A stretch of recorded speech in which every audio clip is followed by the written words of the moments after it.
if you use normal tap water or calcified water, then your water feature is going to look pretty ugly after a short period of time.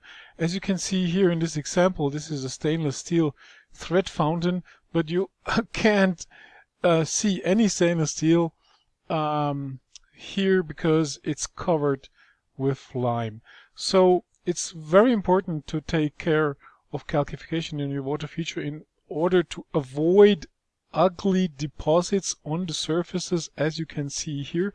But it's also pretty dangerous for your pump because pumps do not like calcification at all, and they will get damaged if you run them with calcified water, and you won't get guarantee on a pump which is damaged because of calcification. So lime can leave ugly traces and also create bridges, which then can create water damages as water finds its way out of your system because of those bridges. So you can see it here. Here we have a bottom tank where the water is supposed to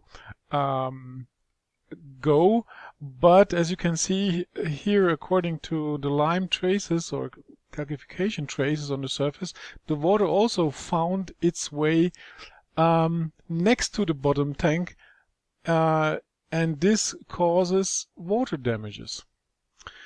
And even if you're using lime-free water, you can get lime traces or calcification problems if you use the wrong decoration stones, like in these examples. So don't use decoration stones which contain lime, because this is going to leave also traces on your surfaces as the lime goes into the water. So I think that calcification is maybe one of the most underestimated problems you might face when creating a water feature. So this is the first thing you should plan or inform your customer to avoid calcification by using the following methods, which I'm going to explain in these lessons.